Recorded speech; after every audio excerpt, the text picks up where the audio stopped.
આપણી આંખો સ્વસ્થ રહે, આપણા કાન સ્વસ્થ રહે, આપણી નાસિકા સાથે સાથે આપણું કંઠ, આ પ્રત્યેક સ્વસ્થ રહે. અને એને સ્વસ્થ રાખવા માટે યોગમાં અનેક ક્રિયાઓ છે. એક શબ્દમાં સદગુરુ કબીર સાહેબ કહે છે, કરનૈનો દીદાર મહેલ में प्यारा है, पहले मूल संहार कारज हो सारा है, नीति धोती बस्ती लाओ, आसन पवन युक्ति से लाओ. આપણને દરેક રીત બતાવે છે. એટલે તમારે આ શરીરને બિલકુલ સ્વસ્થ કરવું હોય તો યોગમાં અનેક વિધાન આપવામાં આવે છે. એમાંનું એક વિધાન છે નીતિ કરવા. નીતિ કરવામાં આવે તો નાસિકા અને નાસિકા દ્વારા સંયુક્ત જે દરવાજાઓ છે એ બધા સ્વસ્થ હોય. નીતિના 3 પ્રકાર હોય: જલ નીતિ,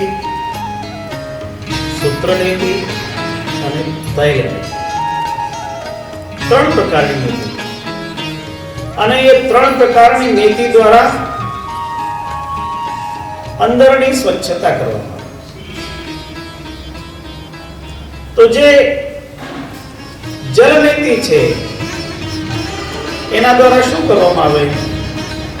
એક કળશ હોય, લોટો હોય, એ લોટામાં ટોટી, એ ટોટી દ્વારા લોટામાં એક સાવ સમશીતોષ્ણ જલ હોય, બહુ ગરમ નહીં હોય, બહુ ઠંડુ ના હોય, અને શુદ્ધ જલ હોય. એ શુદ્ધ જલ એક નાસિકાથી નાખે અને મોઢાથી એક બધું પાણી બહાર. એટલે જલ નીતિ દ્વારા અંદરનો માર્ગ સાફ. પછી બીજી નાસિકામાંથી નાખે અને એવી રીતે એ નાસિકાને સાફ કરે. તો જલ નીતિ દ્વારા સાફ થયું. પછી વસ્ત્ર નીતિ. એક બહુ પાતળું મલમલનું કપડું લે અને એ કપડું બરાબર વીંટીને એને થોડો ટાઈટ કરે અને પછી એક નાસિકામાંથી નાખે અને મોઢામાંથી એની બહાર અને ધીમે ધીમે ધીમે નાસિકાને શુદ્ધ સાફ.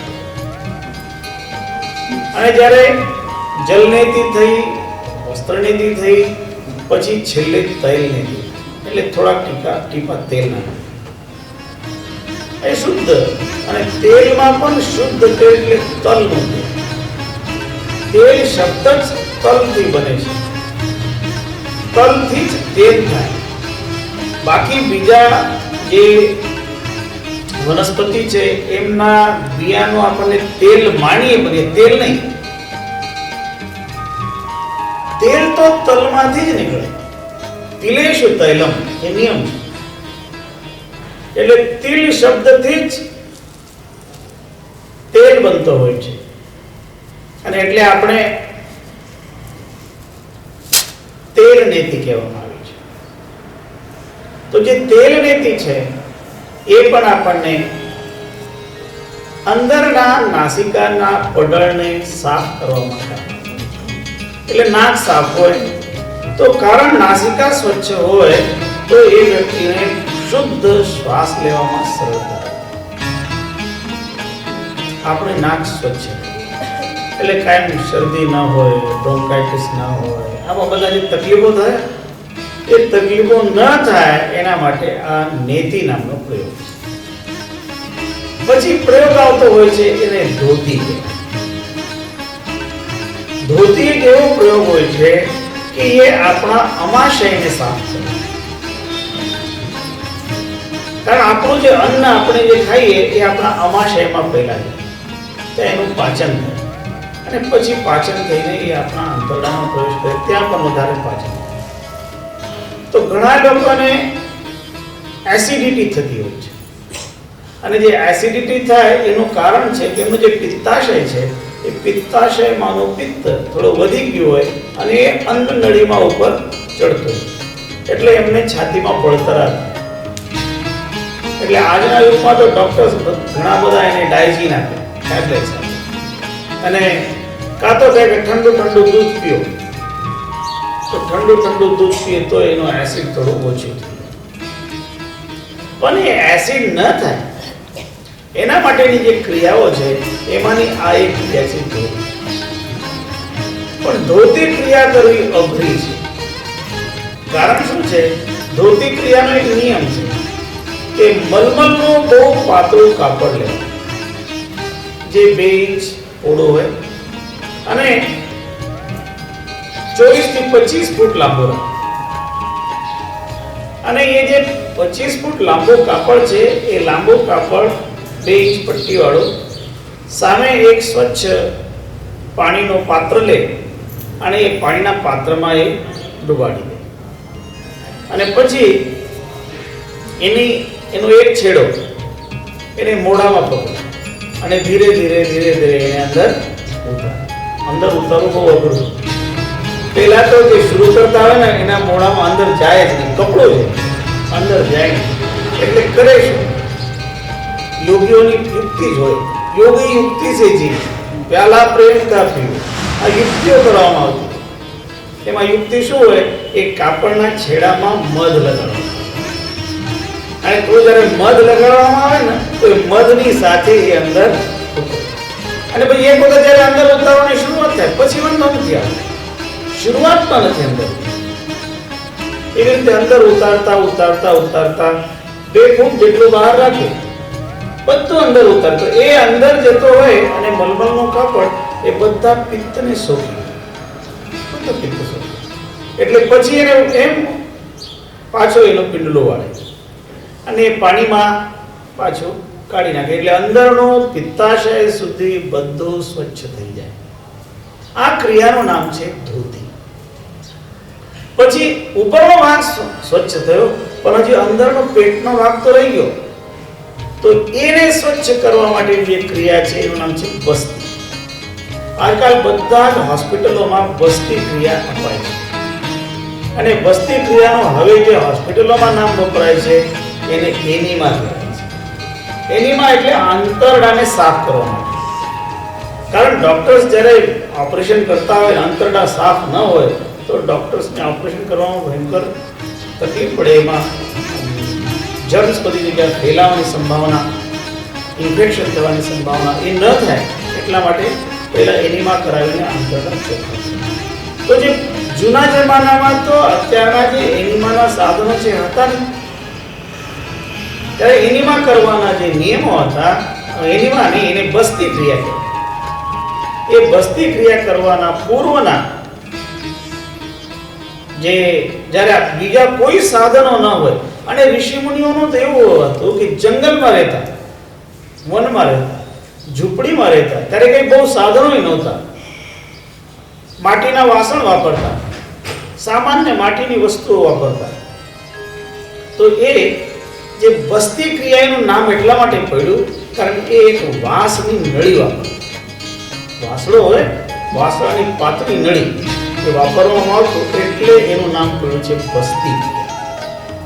એ બસ્તી ક્રિયા કરવા માટે ઋષિમુનિઓ જે વનમાં રહેતા હતા, અને ત્યારે તો વનમાં જલાશયો બહુ સારા અને જલાશયોમાં જલ પણ બહુ સારું, શુદ્ધ જલ. આપણા દેશમાં પહેલા તો જલાશયો, નદીઓનું જલ પણ પહેલા બહુ સારું હતું.